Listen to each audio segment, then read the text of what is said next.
Bismillahirrahmanirrahim. Assalamualaikum warahmatullahi wabarakatuh. Selamat petang semua para pelajar. Alhamdulillah, wassalatu wassalamu ala Rasulillah wa ala alihi wa sahbihi wa man tabi'ahu wa wala. Amma ba'du. Alhamdulillah, selamat kita bertemu kali pada petang hari ini. Alhamdulillah, pada hari ini kita akan seluskan pelajaran sirah dengan tajuk peristiwa Nabi SAW berada di Gua Hira mendapat wahyu pertama. Para pelajar sekalian, insya-Allah pada hari minggu ini ataupun pada hari ini kita pelajari tentang bagaimana Rasulullah dilantik menjadi Nabi dan Rasul akhir zaman pada topik hari ini. Baik, kita terus. Wahyu pertama yang turun kepada Nabi Muhammad SAW. Pertama kali kita lihat Nabi SAW merasa tidak senang dan benci dengan cara hidup orang Arab, khususnya di Mekah, yang menyembah berhala, yang berzina, yang minum arak, yang berjudi, yang membunuh anak perempuan atau bayi perempuan secara hidup-hidup di padang pasir, kerana menganggap bayi perempuan itu sesuatu yang aib, sesuatu yang negatif. Nabi merasa tidak senang dan akhirnya mengasingkan diri. Nabi menyendiri. Nabi pergi ke suatu tempat nama dia Jabal Nur, yang terletak di luar kota Mekah. Dalam Jabal Nur ada satu gua yang dinamakan Gua Hira. Nabi kat situ Nabi berzikir pada Allah Subhanahu Wa Taala, ingat pada Allah Taala, istighfar kerana Nabi lihat kaumnya di Mekah dalam keadaan yang sesat dan tidak dapat dikawal cara hidup mereka, yang mana dia punya lifestyle ni dah teruk lah, orang Mekah ketika itu. Maka selama 6 bulan Nabi, yang ketika itu berumur 40 tahun, pergi balik daripada rumah ke Gua Hira, rumah Gua Hira. Gua Hira ni tinggi para pelajar sekalian. Kalau kita naik dah lebih kurang dalam 1 jam. Naik daripada bawah 1 jam. Tinggi lebih kurang. Di Jabal Nur ni dalam dari Gua Hira. Kalau kita turun daripada Jabal tu lebih kurang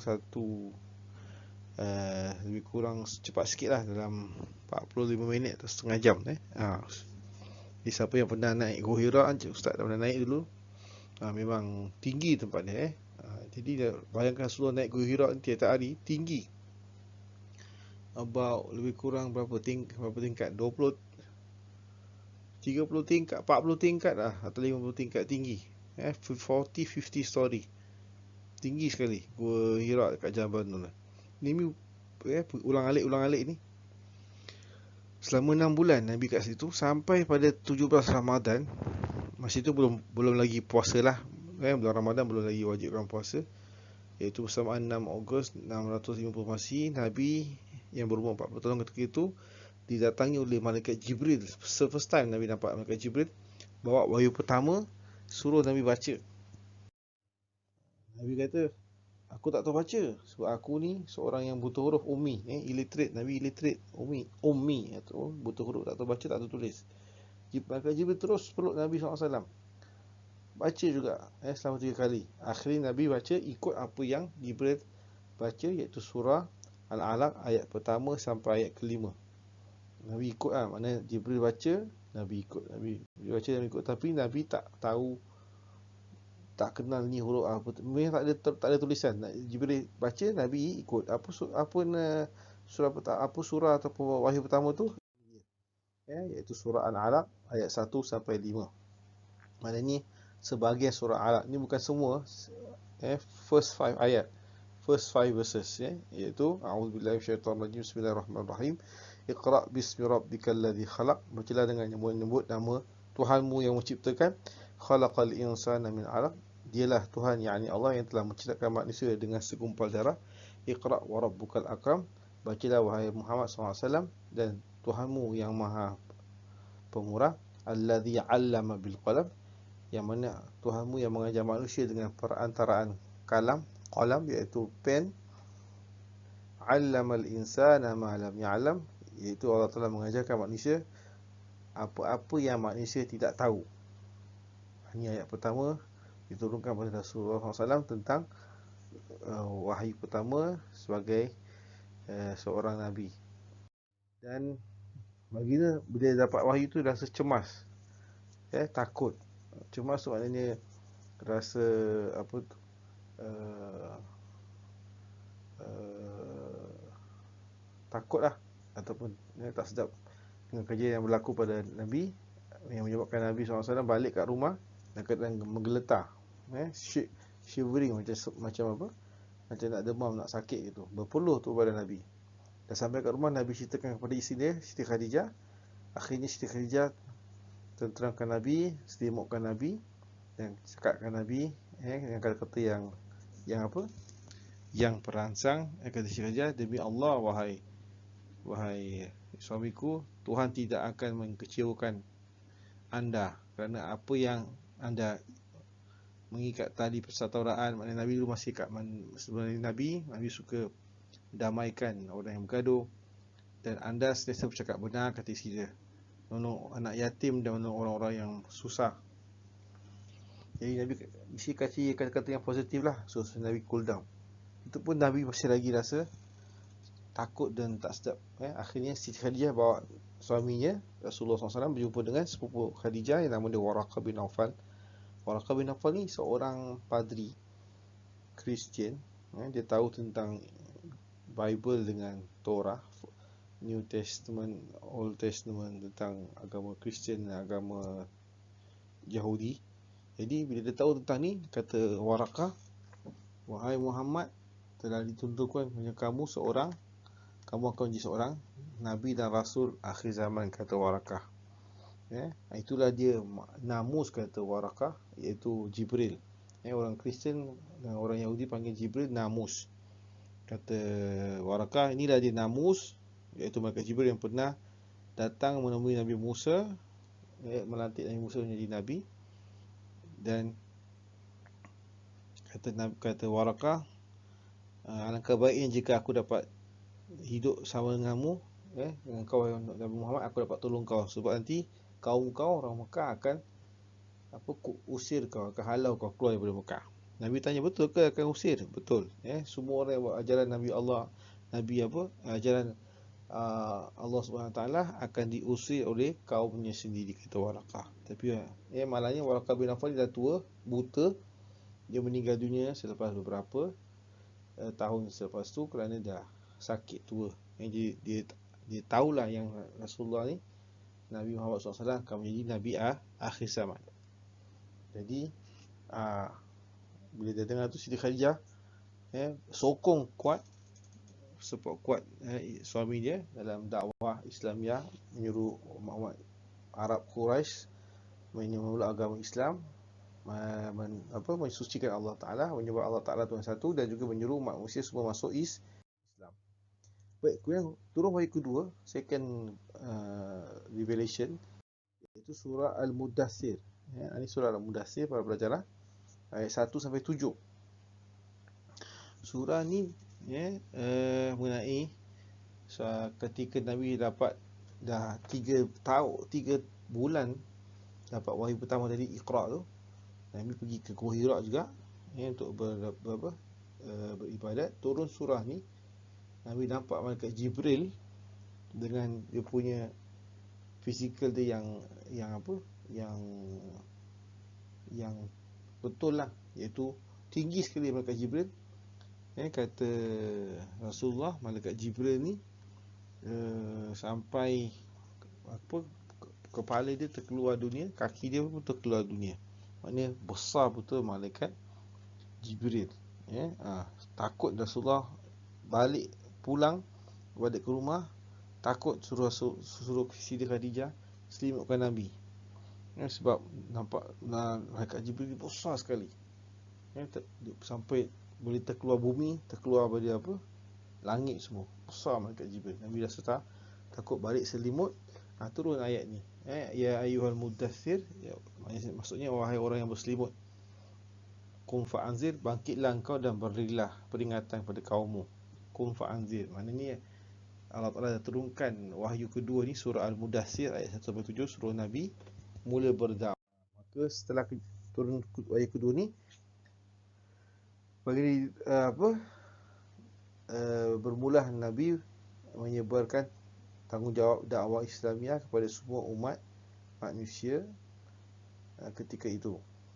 Dan 4 tugas utama Nabi SAW adalah menyuruh manusia menyembah Allah Tuhan yang Esa, menyuruh manusia berakhlak mulia, menyuruh manusia semua menjadi masyarakat yang baik dan bertamadun, serta mengajak manusia cara ibadat yang sempurna, menyembah Allah Ta'ala Tuhan yang sebenarnya.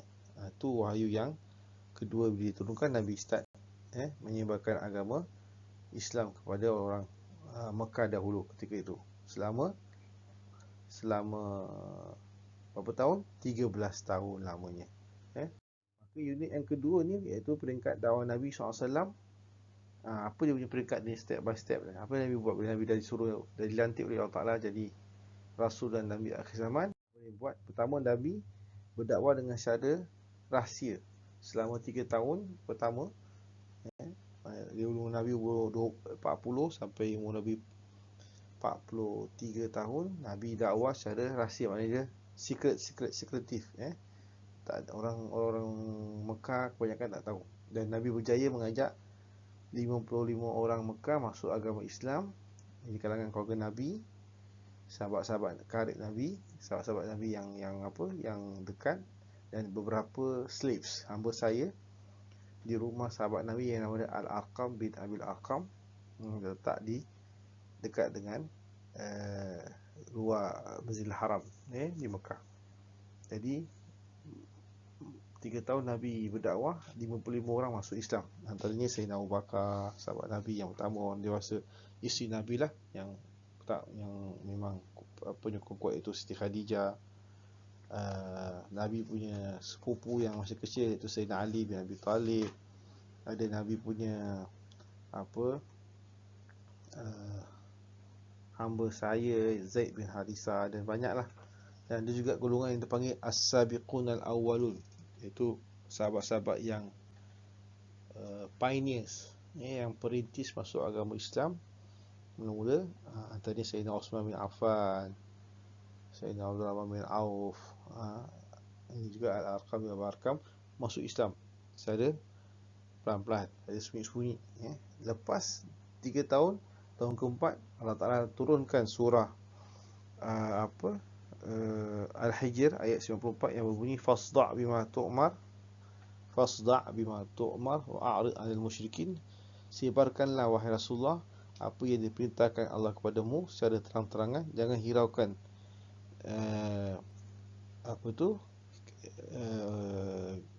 hiraukan kecauan ataupun gangguan orang-orang musyrikin. Maka Nabi pun secara kedua berdakwah kepada orang Quraisy Mekah secara terbuka, openly, dengan antaranya mengadakan perjumpaan, panggil semua orang-orang Mekah, semua orang Mekah yang pembesar dia, yang orang biasa, yang slave, semua bersaya di Bukit Safa, iaitu Bukit Safa antara dua bukit yang untuk orang buat umrah kan, sa'i Safa Marwah. Ni Bukit Safa, seru orang-orang pembesar Quraisy yang orang Mekah semua supaya masuk agama Islam. Tapi malangnya mereka tolak agama Islam secara bulat-bulat, bahkan menghinanya. Dan yang menghina, yang tolak bulat-bulat habis-habisan, bukan orang lain, pakcik Nabi Seri, iaitu Abu Lahab. Dengan lantang dan berani kata, taballaka ya Muhammad ali hadha jama'tana, iaitu yang bermaksud kata Abu Lahab celaka engkau wahai Muhammad, adakah pasal ini kau ajak kami semua untuk berkumpul dengan kau punya dakwah? Belum pernah aku, kata Abu Lahab, belum pernah aku lihat seorang yang datang kepada kaumnya lebih keji daripada apa yang engkau bawakan wahai Muhammad. Ni pakcik Nabi sendiri yang tolak Nabi, yang against Nabi punya dakwah, Abu Lahab. Maka turun lepas tu surah Al-Lahab atau surah Al-Masad, tabbat yada abi lahabi wa tab. Tabbat yada abi lahabi wa tab, mana celakalah dua tangan Abu Lahab. Sampai habis ayat ni, Allah Ta'ala turunkan surah Al-Lahab ni atau Al-Masad, menghina, mencelakakan pakcik Nabi ni, Abu Lahab, sebab pakcik dia orang yang berani menolak dan bahkan menghina agama Islam yang keturun surah Al-Lahab ini. Jadi ini satu dugaan Nabi SAW, pakcik Nabi sendiri, family Nabi sendiri yang terdekat yang berani melawan agama Islam. Maka itulah para pelajar sekalian, betapa cekalnya Nabi mengajak orang Mekah khususnya mengawal agama Islam. Dan banyak juga orang Mekah yang masuk Islam, tapi banyak juga yang menolak agama Islam di kalangan orang-orang kaya-kaya, orang pembesar-pembesar Quraisy Mekah yang berada ketika itu. Nanti kita akan belajar pada bulan depan selanjutnya tentang bagaimana berlaku tentangan golongan-golongan musyrikin Mekah terhadap dakwah Nabi SAW di Mekah selama 13 tahun. Jadi jangan lupa nanti buat soalan-soalan ni dan hantarkan kepada saya ikut pada link yang ada. Dan ingat, minggu depan 1 hari bulan Ogos kita cuti hari raya haji. Kalau masuk hari tasyrik kita cuti pada 1 Ogos. Kita akan sambung semula pada 8 Ogos kelas kita, insya-Allah. Jadi saya harap awak semua dapat baca buku sirah ni dan jawab soalan yang diberikan. Sekian, Assalamualaikum warahmatullahi wabarakatuh.